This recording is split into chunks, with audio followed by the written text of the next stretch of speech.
We are not just our boobs and our tubes, and to expose the gaps in our medical care from the history of medicine to the legacy that shows up in the doctor's office today. Welcome to Lifting with Liz. This is Dr. Elizabeth Comen, my friend. I'm so psyched you're here to do Lifting with Liz and work out with me today. I want to introduce you to everybody who doesn't already know you.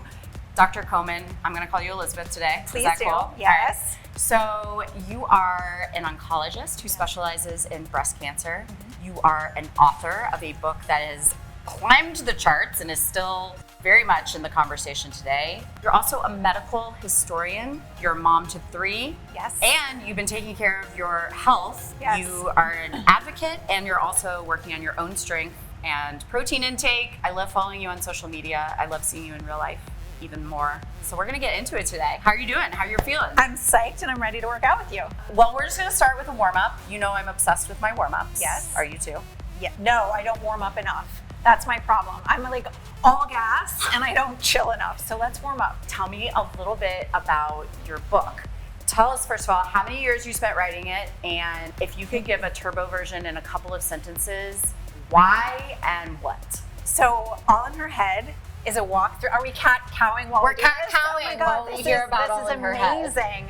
So it is a walk through women's bodies in time and also by organ system to basically show we are not just our boobs and our tubes, and to expose the gaps in our medical care from the history of medicine to the legacy that shows up in the doctor's office today. And it's told through narratives. So patient stories from the past and the present, and interviews with experts, and also the crazy stuff that's been said about women that really validates why so many of us have been told it's all in your head when it's not, it's real.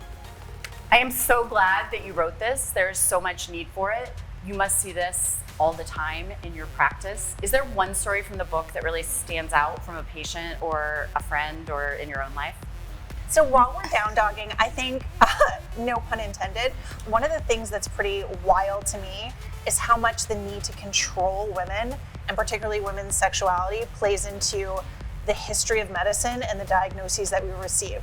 So have scoliosis, have asthma, it's because you want to masturbate. Like literally in medical journals, I'm not making this up, I have 800 citations, they're all real, in the real journals. So just the amount of need for women to behave and control them is woven into the history of medicine, and I think still plays out today. One of the coolest things about you is you are not only an MD. What was your degree in undergrad? You went to Harvard, right? I did go to Harvard. So I majored in the history of science because I'm really fascinated by the idea that science and medicine and discovery doesn't happen in a vacuum. It's linked to who we are, our culture, our history, our religion, and understanding that I think helps us proceed better with medical science, better with clinical care delivery, and also understand the ways we've screwed over so many people, including women. So cool as a practicing clinician that you have that background. I'm sure it makes you an even more empathetic doctor than you would be otherwise. Well, I think that's the whole thing, is that we're not just diagnoses. You want to treat the whole person. Yeah. Literally, not just the biology. And I think understanding the context of illness helps with that. That's awesome. Okay, we're gonna take a quick break to do some rows. Why are we doing this? Well, because I like having strong arms so I can pick things up. But also we might attempt to pull up later, we'll see. Okay. I've been loving watching your pull-up journey. Now we're gonna do some plank taps. Okay. I love working my core at the top of a workout because I am more apt to then engage it when I'm doing all of the moves that follow. So, and I also love getting on my hands and feet because that's how we started in this world. Okay, so we're gonna tap the opposite hand, or your hand to your opposite shoulder. Okay, good. Oh, you're like a statue, which is how you're supposed to do it. I have to give you a high five for that. That's impressive. We're gonna do a little lower body. Okay. We're gonna do body weight squats. Okay. I like to do these with a pulse, so down and then like a 3/4. Okay. Another part of the book that I loved and I've heard you talk about before is that you want people to find joy, even in a diagnosis. Yes. Can you explain how you talk to your patients about that, and do they find it? I mean, I think that's what we're all searching for. What gives us life, what gives us meaning, how we find happiness, how we find joy. And the reality is we're not joyful and happy all the time. And a cancer diagnosis really throws into high relief what it means to feel alive. our mortality, but yet we all face those fears. And so for me, it's a beautiful part of my practice to understand patients even better, to understand what they're living for, what brings them joy, and it helps me connect with them and connect to the bigger picture of how I can help them. I love that you connect with them because I feel like so many of us have experienced such a sterile experience when we're getting medical care. And I can imagine it's such a vulnerable time in somebody's life when they are embarking on a new chapter, post-diagnosis and treatment and everything else, that reminding them and being able to talk to the person who's treating them about something so personal and raw is really powerful. Well, it's also not a one-dimensional, unilateral relationship. There's also a sacred gift that they give me, which is the daily reminder of how grateful I am to be alive. We talk about getting older, but there's beauty in getting older. There's grace in getting older. It's a gift. So many people fear getting older, and you know how many patients of mine would literally give anything for another day, for another year, for another month. And so for me, they really put that all in perspective and help me frame how I approach each and every day and how we look for wonder. Okay, with that, we're gonna do some presses from the floor. Push it into the ground, engage your core, and then you're just pressing. All right, that was circuit number 1. So this seems pretty easy for you, I've noticed. We're doing great. We're doing great. Well, but that brings me to my question, which is, what does strength, fitness, movement look like in your life right now? I know you used to be a dancer. Are you dancing at all? I still dance. I love to dance. I dance at home. I take dance classes. It's what brings me joy. Music, all of it. I never used to strength train. I used to be like a cardio nut. And just danced, and I've had so many injuries, and over time I've had to really learn how to not only work through injury, but how important, as you know, strength training is. And we have done such a poor disservice for women, whether it's the idea that you're gonna get too bulky or just telling women you need to strength train, but then there's no guidance on how to do it, and then people get injured, right? It is hard to learn some of the techniques behind real strength training. And so I spend a lot of time doing that now, like 3 to 4 times a week. I also bike, I sometimes run, I take dance classes. I do whatever I can get myself into. But it's very important to me for mental health and sanity. Okay, we're doing our upright rows again. Yes, do it. We should be nice and warmed up. Yep, your position is just right, hip width apart.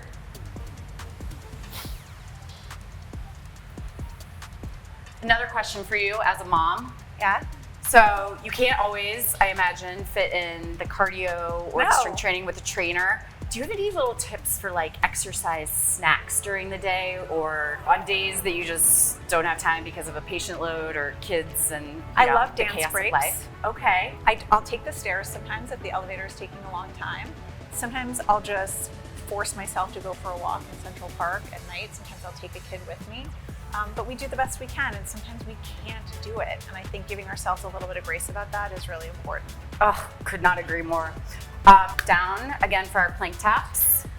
It's funny, when I was younger, I used to think if I didn't run 5 miles, oh my God, that it didn't count. Yes. And I'd be like, it's not even worth it today. I am so glad grown-up Liz knows better. Yeah. Wait, so let's talk about this. Have you always gone by Liz? Oh, I've always gone by Elizabeth. Yes, it's a great question. So my mom is still heartbroken to this day that I go by Liz. Okay. Back when I worked in magazines forever, it was always Liz on the masthead. Okay. My older brother, Josh, who's also a doctor. Okay. He's a cardiothoracic surgeon Oh in the my Midwest. God, wow. Yes. But he started calling me Liz. He's 3 years older when I was a baby. Okay. And it's stuck ever since. So you are Liz. It's hard for me to imagine being an Elizabeth. Yes, But we're two I love the queens. full name. We are two, yes. Okay, we're gonna do our squats. Okay. Our pulse squats. Okay. Oh yeah, you're right. You did You're two, leading. you did I two know. pulses. Yes. See, that's because you're a dancer, so you get things quickly. Well, I just remembered. We can do 3 if you want. Are you happy doing 2? I'm good. Okay. I like this. Okay. I've got a rhythm now. What kind of music do you like to work out to? Taylor Swift mostly. How about you? Hardcore old school rap. You just get cooler with every question. I love it. I love it. Last move is our bench presses, and then we're gonna do a finisher together. Let's do it. Okay. Our non-bench presses.